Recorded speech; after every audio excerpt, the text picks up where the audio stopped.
Annamalai latest. பாஜக தலைவர் திரு அண்ணாமலை அவர்களை பற்றி ஒரு நபர் பேசிய பேச்சுக்களை, அதாவது மிகவும் தரம் தாழ்ந்த பேச்சுக்களை பற்றி தான் தற்போது பார்க்க உள்ளோம். அதை பார்ப்பதற்கு முன் நீங்கள் நமது சேனலை சப்ஸ்கிரைப் செய்து கொள்ளுங்கள்.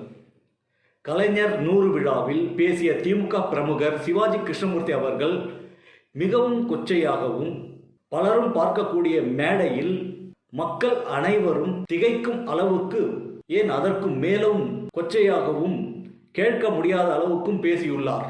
அவர் பேசிய ஒவ்வொரு வாக்கியங்களிலும் கொச்சை வார்த்தைகளை உபயோகப்படுத்தியுள்ளார். இதை கேட்கும் நமக்கு அவர் வீட்டிலும் பெண்கள் இருக்கிறார்களா இல்லையா என்று யோசிக்கும் அளவுக்கு பேசியுள்ளார் அவர். இதே நபர்தான் சில மாதங்களுக்கு முன்னர் கவர்னர் திரு ஆர்.என். ரவி அவர்களை பற்றி பேசும்போதும் இப்படியே பேசியுள்ளார். அதே நபர் தற்போதும் திரு ஆர்.என். ரவி அவர்களை பற்றியும் அதே பாணியில் தான் பேசியுள்ளார். அதே போல்தான் தற்போது நடிகை குஷ்பு அவர்களை பற்றியும் திரு அண்ணாமலை அவர்களை பற்றியும் பேசுகிறார்.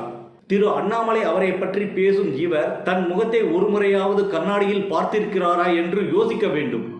திரு அண்ணாமலை அவர்களை பற்றி நாம் அனைவருக்கும் தெரியும். அவர் பர்சனாலிட்டி நம்பர் 1, அவருடைய படிப்பும் நம்பர் 1. மேலும் அவர் பெங்களூரில் செய்த வேலையின் மூலம் அவருக்கு சிங்கம் என்ற பெயரும் மக்களால் சூட்டப்பட்டுள்ளது. மேலும் மிக இளைய வயதிலேயே அரசியலுக்கு வந்துவிட்டார். அந்த தகுதியும் அந்தஸ்தும் அவருக்கு இருந்திருக்கிறதால் தான் அவர் இப்படி வந்திருக்கிறார். திரு அண்ணாமலை அவர்கள் மேடையில் வார்த்தைகளை உபயோகிக்கும் விதமே தனி.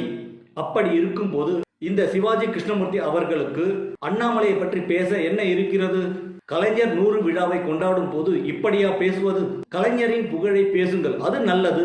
யாரை எடுத்தாலும் அவர்களுடைய அம்மாவை பற்றி அசிங்கமாக பேசுவது, அக்காவை பற்றி அசிங்கமாக பேசுவது, இதெல்லாம் நம்மை சுற்றி நமது வீட்டில் பெண்கள் இருக்கிறார்களா இல்லையா என்று அவர் யோசிக்க வேண்டாமா?